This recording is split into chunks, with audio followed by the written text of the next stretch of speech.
मऊ जनपद में आने का क्या कारण है, क्या वजह है?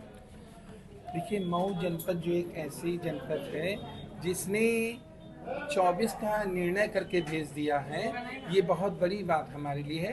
तो यहाँ तो मैं जितनी बार आऊँगी उतनी बार मेरे लिए कम है, क्योंकि यहाँ के जो बहादुर नेता हमारे समाजवादी के हैं, मुझे बहुत खुशी होती है कि यहाँ मैं आती हूँ और आकर यहाँ के लोगों से मिल के मैं कुछ और सीखती हूँ और यहाँ की ताकत को देखती हूँ। और दूसरी बात, हमारी श्वेता जी जो हैं प्रदेश उपाध्यक्ष बनी है, तो इसके लिए और मैं आई थी, जो इन्होंने स्वागत और सब तैयारी की यहाँ पर, मुझे बहुत खुशी हुई। साथ में हमारे जिला अध्यक्ष भी जो किन्नर सभा की बनी है, क्योंकि हमारे इस समय अब तक जो है 20 जगहों पे हमारा जो संगठन है वो पूरा तैयार हो चुका है। पहले हमारा किन्नर समाज जो है नहीं आता था राजनीति में, वो कहते देखिए किन्नर समाज इसलिए नहीं, किन्नर समाज पर वैसे ऊपर वाले ने बहुत कुछ दिया है, उसे क्या कारण था या क्या जरूरत थी, लेकिन अब उसे लगा कि अगर हम नहीं आएंगे तो हमारा भी जो चल रहा है ये सब कुछ खत्म हो जाएगा।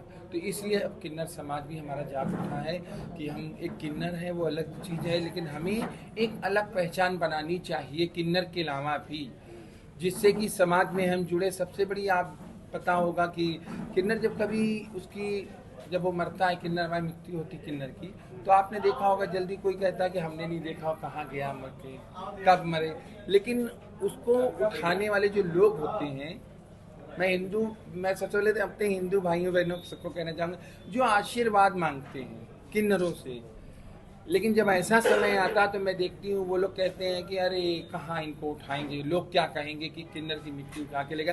तो मैं उनको ये कहना चाहूँगी कि जीते जी तो आप आशीर्वाद इनसे लेते हैं, अगर मरने के बाद जिस दिन आप इन्हें कंधा देंगे ना, सबसे बड़ा पुण्य उस दिन आप कमाएंगे, उस दिन आपको मिलेगा सबसे बड़ा पुण्य कि आपने उस शख्स को अपने कंधे पे उठाया, कि जिस शख्स से मैंने जिंदगी भर आशीर्वाद जिसने मेरे बच्चों को दिया।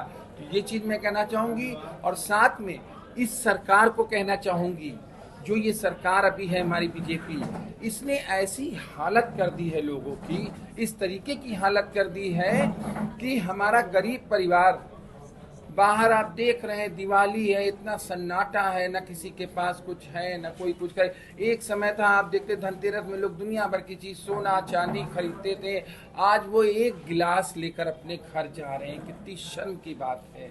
मैं उनको देख के तरस आता है। ऐसा तो जीवन में कभी किसी सरकार ने नहीं किया है जो ये सरकार करती चली जा रही। कौन से जन्म की सजा दे रही है गरीबों को, कौन सी समय की ये सजा दे रही, क्या बिगाड़ा था, क्या वोट दिया वही बहुत बड़ी सजा है उनकी, क्या वोट दे के जिताया ये बहुत बड़ी सजा है। तो इसी चीज को लेके हम किन्नर समाज बाहर निकल चुके हैं कि 24 में इसको हम लोग उखाड़ फेंकेंगे, लोगों को जगाएंगे, लोगों को बताएंगे, समाजवादी विचारधाराओं को बताएंगे, माननीय अखिलेश भैया जी की विचारधाराओं को बताएंगे। हमारे माननीय जी ने इतना काम किया है कि आज उनका काम बोलता है, और इन्होंने क्या किया है, सिर्फ नाम बदलने का काम किया है। तो कितना मुझे अफसोस हो रहा है कि अब मैं ऐसे समय में, हम लोग ऐसी जगह रह रहे हैं जहाँ पर कोई वैल्यू नहीं है इस समय, चाहे वो आम जनता हो, चाहे वो किन्नर हो, किसी भी समाज का व्यक्ति हो। इसलिए हम लोग सब एकजुट हो रहे हैं और समाजवादी से जुड़ रहे हैं और इस सरकार को उखाड़ने का काम कर रहे हैं। समाजवादी पार्टी क्यों चुनी आप लोगों ने? समाजवादी पार्टी इसलिए चुनी है, इस पार्टी में सम्मान है, इस पार्टी में वो सम्मान है जो माननीय हमारे राष्ट्रीय अध्यक्ष जी अखिलेश भैया जी, जिन्होंने किन्नर को अपने बगल में बिठाला है। आज तक किसी पार्टी ने बताइए बिठाला हो, अगर किसी पार्टी में बैठा हो किन्नर, मैं सारी मीडिया प्रभारी से पूछना चाहूँ, बताइए किस पार्टी ने किन्नर को बगल में बिठाला है। एक हमारे माननीय राष्ट्रीय अध्यक्ष अखिलेश भैया जी हैं, जिन्होंने किन्नरों को सम्मान दिया बराबर में बैठने का, और उनका सम्मान करते हैं, उनसे तिलक लगवाते हैं। कभी भी उनको देखते हैं, अगर देखते हॉल भरा है, अगर किन्नर खड़ा है तो वो कहते हैं पहले जगह इनको दो बैठने की, तुम खड़े हो इनको बैठने दो। ऐसा किसी पार्टी में नहीं हुआ। इसलिए हम लोगों ने समाजवादी को चुना, क्योंकि वो हमारी लड़ाई लड़ रही है, और इससे पहले जब सरकार रही उन्होंने हमारे लिए किया, हमारे लिए बहुत किन्नरों के लिए किया। इसीलिए हम लोग की विचारधारा समाजवादी से जुड़े हैं और हम सब समाजवादी हो गए हैं इससे। पार्टी को लेकर के अगला कदम क्या होगा? जी, पार्टी को लेकर के अगला कदम क्या होगा? पार्टी को लेके अगला कदम अगला कदम ये होगा हम लोग को कि 24 की तैयारी कर रहे हैं। हम लोग घर घर जाके वोट मांगने का काम कर रहे हैं, क्योंकि हम जिन बच्चों को आशीर्वाद, जिन परिवारों के घर गए हम लोगों ने आशीर्वाद दिया, अगर वो हमसे आशीर्वाद लेते रहे हैं तो क्या वो मेरी बात काट देंगे? अगर उस घर से 10 वोट है, अगर हमें उन्होंने 5 वोट दे दिया तो हमारे लिए बहुत बड़ी बात होगी। हर घर से अगर हम 5-5 वोट पाते हैं तो बहुत कुछ हमें मिला। और अब किल 24 में हम लोग उखाड़ फेंकने का काम कर रहे हैं। हम लोग कहीं से पीछे नहीं। कहते हैं जब महाभारत हुई थी, गंगा भीष्म पितामह कितने बड़े ताकतवर थे, उनको कोई नहीं हरा पा रहा था। कहाँ वो हारे? तो कैसे हारे? किन्नर की वजह से, जो उनके सामने खड़ा हुआ और उसके बाद वो हार गए, वो कुछ नहीं कर पाए।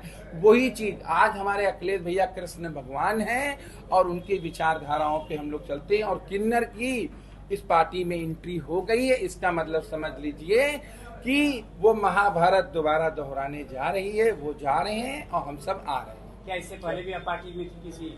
जी, इससे पहले भी किसी पार्टी में थी? नहीं, मैं इससे पहले किसी पार्टी में नहीं थी। हाँ, मैं समाजवादी में शुरू से जुड़ी रही हूँ और समाजवादी का ही सहयोग करती रही। मैं पार्टी छोड़ने के बाद मैं समाज सेवा करने लगी थी, लेकिन किसी पार्टी में मैं नहीं जुड़ी अभी भी। और जो आपके समाज के लोग हैं, क्या उनको भी जोड़ेंगे या? हमारे सारे समाज के लोग जुड़ रहे हैं, सब लोग बिल्कुल खुश हैं इस समय।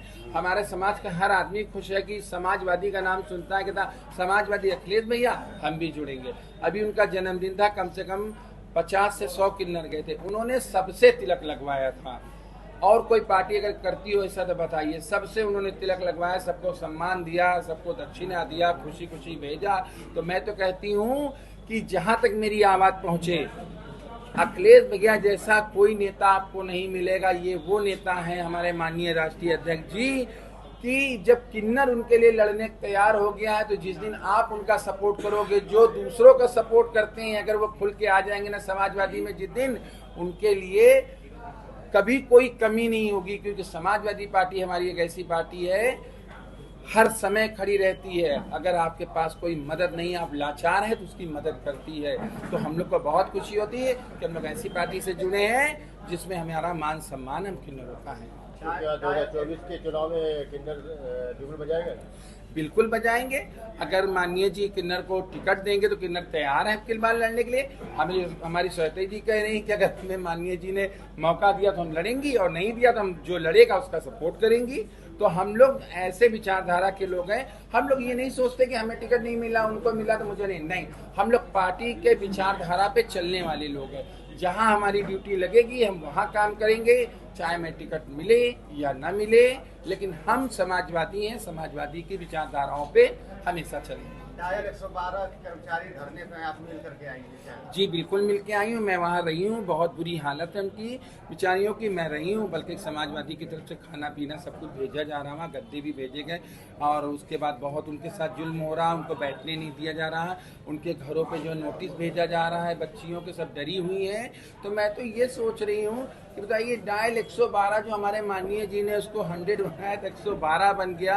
हर चीज़ का नाम बदलना कितनी अजीब बात है। और बताइए, जो कहती थी पार्टी, जो कह रही है कि महिलाओं का सम्मान, क्या यही सम्मान है? खुली छत के नीचे डाल दिया, इसको सम्मान कहा जाता है? मैं नहीं मानती हूँ कि इसमें महिलाओं का सम्मान है। अगर सम्मान ही था महिलाओं का तो इस तरीके बताइए, नई नई उम्र की बच्चियां वहां पर पड़ी हुई हैं, अपना घर छोड़ के इस त्योहार के मौके में उनको अपने घर पे होना चाहिए। वो रोड पर पड़ी हुई यहाँ जाकर, अगर हम लोग सपोर्ट ना करते तो उन बेचारियों का क्या होता है? ये तो हम ही लोग देख रहे हैं। और अभी भी हम लोग सब लोग पहुँच रहे हैं, और जो लोग पहुँचे थे वहाँ कर रहे थे, उनके खिलाफ मुकदमा दर्ज हो गया।